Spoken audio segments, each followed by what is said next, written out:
This is a presentation of Northeast Streaming Sports.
Good morning, everybody, and welcome to another Philly Sports Guy show.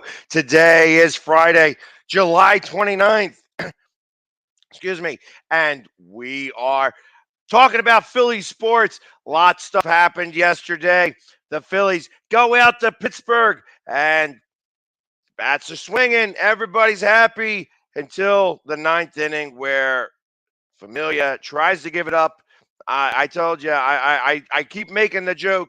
I don't know why we keep using him because I'm familiar with how he pitches and I don't want to see him anymore. I can't imagine that Thompson wants to use him. I mean, they almost blew this game.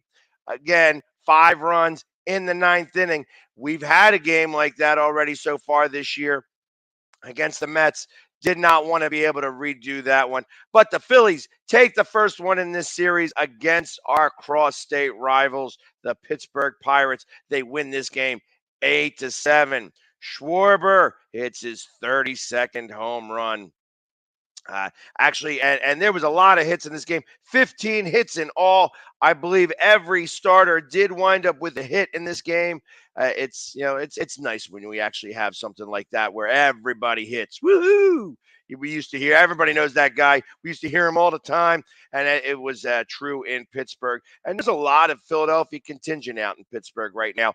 I know that Philly Sports Trips, they brought a big group out there. I knew of a couple of girlfriends of mine that were going out. So there was a lot of people that are going to be out in Pittsburgh this weekend. Unfortunately, I am not going to be there. I tried to get out there and try to make it happen, but I've got other stuff that is happening this week that kind of really stopped me from being able to make that happen.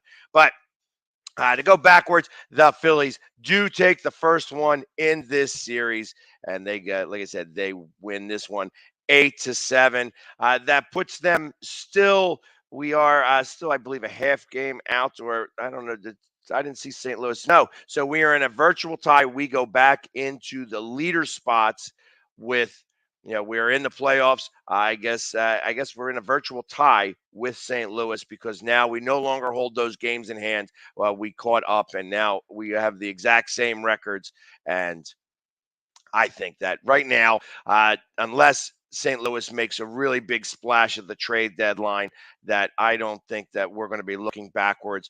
We're moving forward here. I feel that the Phillies could do some movement here at the trade deadline. I don't know that we're going to have a big splash like a Juan Soto or even an Ohtani, which from what I hear is on the trade block. That they are listening to offers for him. Wouldn't that be something? Having Ohtani here, a bat and a guy who could pitch, could definitely fall right into that number 3 role. We would become I would be surprised if we could make that type of ridiculous splash, and I don't think that we are. I don't think we have the chips to be able to trade to the Angels to be able to make this happen. But if we were to have, everybody can dream. If we were to have Ohtani on this team with his pitching and his bat, first off, we'd have a logjam at the designated hitter area. I mean, I just don't know what you would do with Derek Hall because, like I said, he's been doing pretty well. He hit a triple yesterday. I mean that the big man can move. Like I said, he was getting around those bases pretty quickly. It's not simple to hit a triple. I would never expect Rhys Hoskins to hit a triple unless it could have been an inside the park home run because Rhys is not the fastest guy. But Derek Hall moving around the bases makes that happen and starts off all of the hitting yesterday. Gets the first couple RBIs with Rhys Hoskins and Alec Boehm scoring in front of him after that triple to deep right. Zach Wheeler, great outing, 7 innings pitched, 3 hits, 2 runs, both of them earned, 8 Ks, 3 walks. And I feel like that, first off, was it Angel Hernandez that was behind the mound again? Was he the one? Let me see. No, it was Ortiz. I thought it was. I thought it was Hernandez. I can't imagine that. We want him behind umpiring any game. There was a couple of questionable calls. I know the walk in the first inning, I thought was a strike, that he struck him out looking and they called it a ball. It's like, wow. If he's going to be fighting those calls all the time, and then he was going to have a little bit of a tough outing. So he does have 3 walks in this, which is a little bit not what you would expect from Wheeler, but ultimately makes it happen. They said he only gives up 3 hits, 2 earned runs. So great. And the save by Seranthony Dominguez, who comes in and puts the kibosh on the fact that Familia was trying to give this up. I feel like he's still playing for the Mets a little bit. It's like, come on, this guy should be not on this roster anymore. I'm tired of watching him give up runs. He's a pitching coach now. Like, I feel like that he's perfect to be serving them up for home run derbies because he just does not have it. I don't know if it's a mental thing, if he's got lost of his velocity, if he's just putting them all up in the zone and the hitters are able to hit him, but you cannot put him back out there again. He is just ridiculously bad right now. He's got, I think in total, he's got a 6 ERA, and just, guys are hitting, over 300 on him. You cannot continue to put him back out there over and over and over again and expect that things are going to change. It's time to start to, get him off of the roster. He can't be taking up a spot if we're not going to be able to use him, even in times when we have big leads. Here it is. He tried everything he could to give it up. And when you look at this, I mean, we have other guys. Yeah, Newble comes in and pitches. He gets a strikeout and a walk.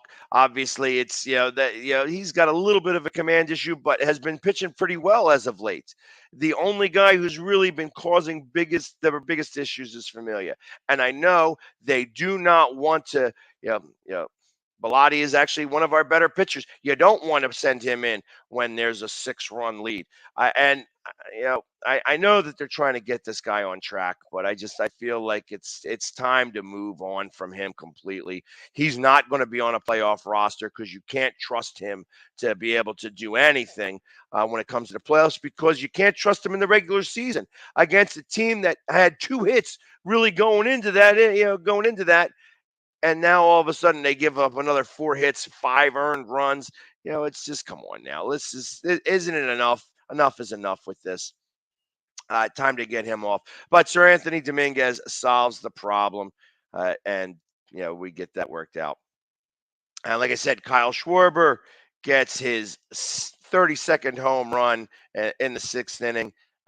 Doing great work over there. I mean, obviously, I was unsure about this signing initially. He's a career 260 hitter. He had a number of home runs last year. He had a career high in home runs last year. I think it was like 26. So he's already eclipsed that. He's got 32 home runs right now. He leads the National League.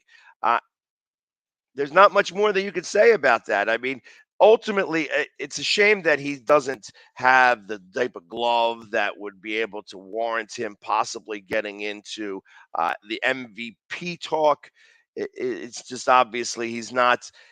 He hits a lot of home runs, but he doesn't hit a lot of RBIs because obviously he's leading off. So until there's somebody on base, there's no way for him to be able to get those extra guys in until we can get like a true leadoff guy. But he does have. This was a 3-run home run, so because it was in the 6th inning, so it Stubbs scores, Veerling scores. So, and with Stubbs, I met Stubbs' dad the other day. Great guy. Was out there at the park. He's from the West Coast. Came all the way back to come see his kid. Come play. Yeah, that's awesome to meet them. I love it when the parents are involved with the team and such. It's obviously, you know, it's a great thing when your kid is in the major leagues. And Stubbs has been doing pretty well. Obviously, it's he doesn't get to play as much because he's behind Real Muto, but definitely doing some good work out there. And it was good to see his father and his mother and his father there. He came and took a picture with the crazy guy with all the face paint on. So and said he was going to tune into the show. So hopefully he's watching. And if he is, hello. Hope you made it back safely. And I'm looking forward to seeing you again in October for the playoffs, because that'll be a lot of fun when the Red October begins, because the Phillies are making the playoffs. I said it yesterday. I had somebody make a comment saying that the Phillies ain't going to make it. The Phillies do make the playoffs this year. Like I said, I'm not even sure that the Mets made a couple of small little trades yesterday. Nothing really crazy. They picked up a pitcher who's got a 10 ERA or a 9.45 ERA and a left-handed bat. Who's okay, but he's a utility player. He's not somebody who's going to make a big splash there with the Mets. I expect that the Mets are probably going to try to do a little bit more to solidify some of their pitching, because they do have two great pitchers, and if you start the series off with them, I don't understand how you could possibly lose that, because you're going to be pitching them both twice in a series. So there's your 4 games. It's going to be tough to beat Scherzer and DeGrom come playoff time. However, the Mets are the Mets, and I can imagine that there is a thought process that's going through their head that says, we are used to swooning around this time. How do we make sure we don't swoon now? Tuesday's the trade deadline. I can only imagine that that's what they are thinking about as they move forward here. So hopefully, they don't get anybody spectacular. I don't see them getting Soto. I can't imagine they have the chips to really get Ohtani or anything like that. But we never know.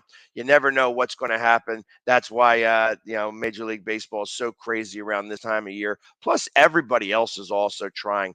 I mean, I feel that the Red Sox gave an affirmation that they weren't going to trade Bogarts or Devers from their squad, but I think that they're going to be sales guys. There's a number of teams that are going to be selling. Obviously, the Reds started their purge. I hear that the Giants are going to stand pat, that they are not going to trade anybody. And they're 17 games back. They won yesterday, but they have not been doing very well as of late. Kapler having a real problem out there. I guess he ran out of his coconut oil. So I kind of feel that they've been falling off of the wayside here, and it's going to be interesting moving forward here. What happens in these wild cards? As of right now, like I said, the Phillies are in a tie, not even a virtual, in a tie with the Cardinals. They're 3 games up on the Giants, 5 games up on the Marlins. Both of those teams for the wild card. The Padres, who have not been doing so hot, are coming back down. They are only 2.5 games up on both the Cardinals and the Phillies. If they, unless they make a little bit of a splash, because they are reeling right now, it's possible that they could be on the outside looking in. And the Braves, who had the day off yesterday, are at 6.5 games back, or 6.5 games up on the wild card itself. Right now, the Phillies are 9.5 games back from the Mets from first place. The Braves are 3.5 games back, or 3 games back on the Mets for first place in the NL East. So we got some time still. There's still some games to play. I believe where are we at right now? We are at uh, 99 games. We're almost at 100 games. So there's 63 left to play. You know, let's at least win 3 here in Pittsburgh and start moving on from there. That's where I feel like our best work is going to be done with that, specifically. Today, we have Bailey Falter, who with a 0-3 record, a 5.18 ERA, 29 Ks, 10 walks, going up against Jose Quintana, who's got a 3-5 record, a 3.7 ERA, 85 strikeouts and 28 walks in 97 and a third innings. I am expecting, like I said, Jose Quintana is probably one of their better pitchers. Hopefully they can bring the bats out today and get to him early, get him out of the game and get to their bullpen, because their bullpen is not the best whatsoever.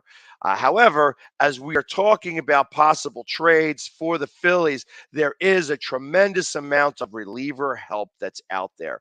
And there's a piece of me that kind of believes that if we want to get some real quality relievers, there is the potential, I think, with a natural trade partner of Houston. And I wouldn't be surprised if Rhys Hoskins is dangled out there. They have a problem at first base that they could use a little bit better bat. I think that Rhys is on a little bit of a tear, so his value is up higher right now in comparison. I'm not necessarily quick to pull the trigger on Rhys Hoskins. However, if we could get a good quality reliever or even a good starter or both for Rhys Hoskins, who I think would do really well with the Astros, and you're not like sending him to some scrub team. You know what I mean? This is a team that actually could very well compete for the World Series. I feel that you would be doing maybe him some good and our team some good. It's a thought process. I can't guarantee that that's going to happen, but we will see. Like I said, Tuesday is the trade deadline, and I do expect the Phillies to make some moves. It's not going to be just Segura and Harper coming back, and everything's just going to be fine and dandy from there. All right, guys, very quickly, let me go to these commercial messages, and we'll be right back with more Philly Sports Guys show. Be back in just over a minute. The Hometown Foundation is excited to bring back the Dream Ride experience, August 26th to the 28th at Connecticut's Farmington Polo Club. Join us in celebrating the accomplishments of our Dream Riders while enjoying live music, a car and motorcycle show, family fun zone, pet adoptions, canine demonstrations, the Fireman's Chili Cook-Off, and much, much more. Get your tickets today. Sorry. I mean, you can see right now, without LeBron, Lakers are struggling. Let me tell you about a team I hate, all right? I know the Dallas Cowboys fan is here, so I had to make sure he knew how much I hate this team. I'm ready. I've often said that the people who run baseball, they try very hard to ruin it. I'm from Brooklyn. I don't have a problem saying it to his face. Oh, I'm from Brooklyn. Hey, guys, any...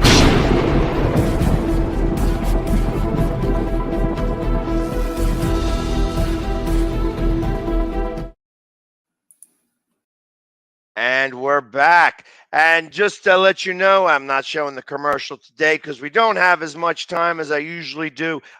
PhillySportsTrips.com. They're out in Pittsburgh right now, so if you missed that trip, they're going to have more. I think we're going back down to Washington. We may be going to a couple of other Phillies locations. They also have spring training for next year. They've already got close to 60 people going to that. So if you want to get to spring training, or if you want to go to any away Eagles game, we're headed to Detroit. We're headed to every Eagles game this year.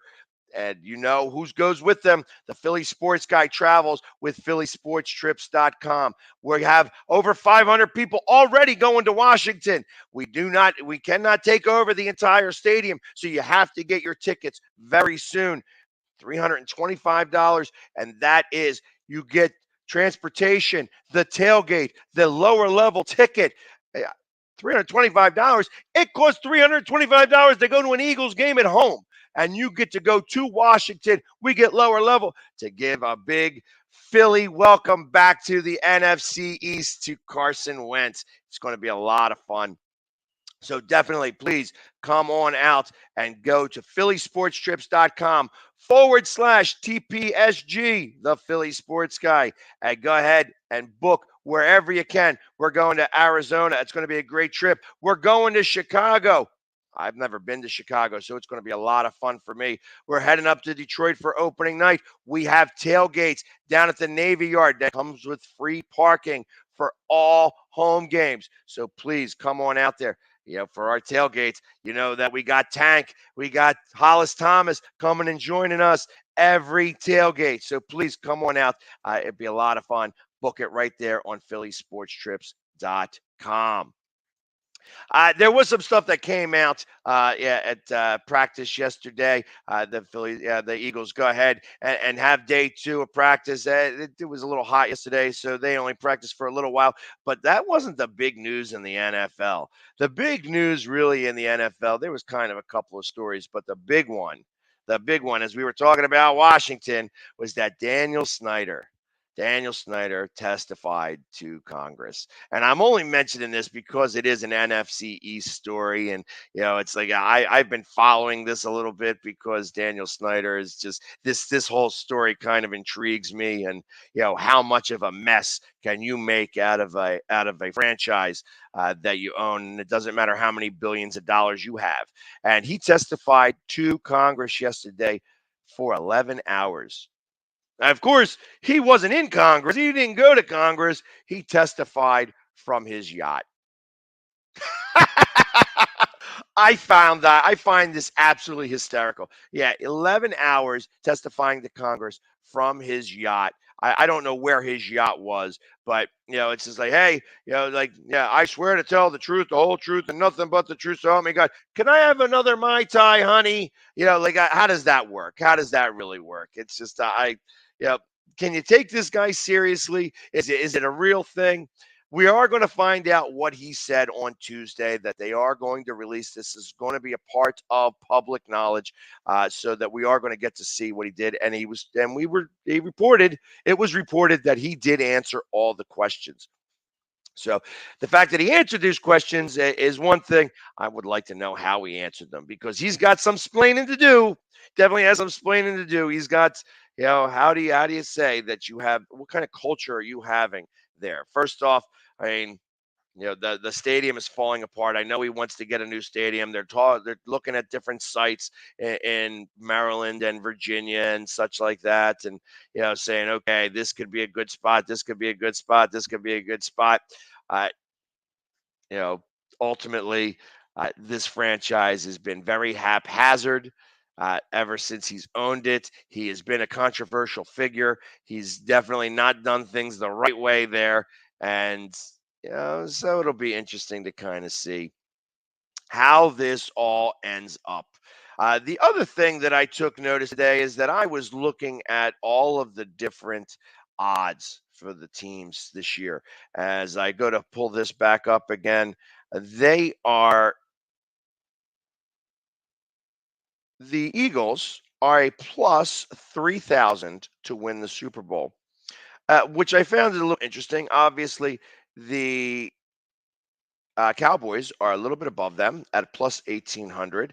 The top two, the top from the AFC and the top from the NFC.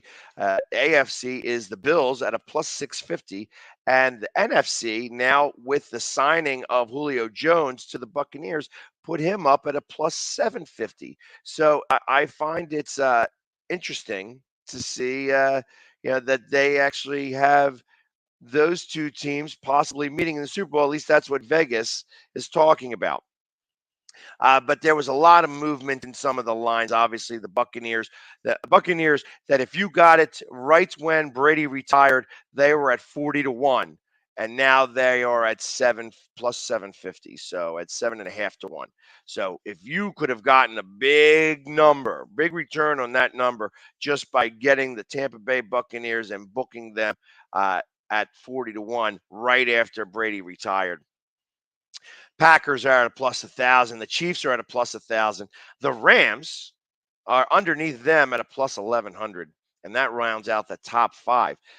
The other LA team who don't have a home because the Rams call it their house instead of the Chargers, even though nobody actually goes to any of those games unless you're an away fan. If you're going to play in LA, you want to see the stadium, so you've gone to that stadium because LA don't go to that stadium. Nobody actually goes to that stadium other than opposing fans, even though they tried to make sure that no 49er fans would buy any tickets to that playoff game. It was a sea of red. I didn't see any blue out there. And even when the Rams won the Super Bowl, there was a whole, what was it? A whole tens of hundreds of people, storming the streets. It was like a little cocktail party out there. You know what I mean? So it wasn't a big deal. Nobody cares about the Rams in LA. Actually, there was more people who were excited about the Rams in St. Louis than there was in LA out there for that. Moving forward, the 49ers, who are, they're not even sure who their quarterback is at a plus 1,600. I don't think you're getting good value with that. The Broncos at a plus 1,700. I find that really odd that you have the Chiefs at a plus 1,000, the Chargers at a plus 1,500, and the Broncos at a plus 1,700. These are all teams that are in the AFC West.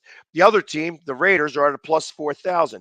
But I got to imagine, so if you're that close and that high up into winning the Super Bowl, who's going to win that division?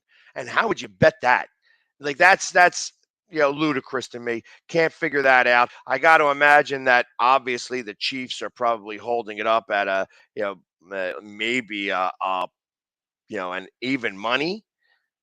With the Chargers to being like a plus 120, the Broncos at a plus 140, and then the Raiders at plus 250 maybe. I mean, I can't imagine that it's any good. I can't imagine that it's any good like that. A sneaky G man is trying to call me right now, getting ourselves together because I have something happening pretty crazy here in a little bit. At 8:15, I have a film crew coming to film me watch me transition from the guy you see right now into the Philly sports guy. So it's going to be a very interesting time right here today in my household, where we're going to have a whole film crew here. I'm not actually sure where it's at. Thank God I got the air conditioner down because it's going to get hot in here. But anyways, it's going to be a lot of fun today. So I'll let everybody know the details once I get all of them and when this is going to air. But I can't imagine it's going to happen anytime real soon. But I will let everybody know what's going on. In the meantime, like I says, we're coming close to the end here. But just to finish off, the Eagles are at a plus 3,000. We are tied with the Browns. And obviously, the word came out that they're probably only going to give him 6 games, their quarterback, the name escapes me really fast. So they're only going to give him 6 games. At least that's what the report is right now. We'll see if that really occurs. But to only be a plus 3,000, it's like in the Ravens are at a plus 1,800, and the Bengals are at a plus 2,200. So I'm surprised that the Ravens are even higher than the Bengals right now. And who's to say that the Bengals aren't even a little bit better now? Like I said, I think Joe Burrows is a player. After watching him play against the Eagles in his rookie season and watch the Eagles just crush him, they killed him with 8 sacks. And he got crushed last year with sack after sack after sack. And he just gets up, brushes himself off, and leads the team to a win.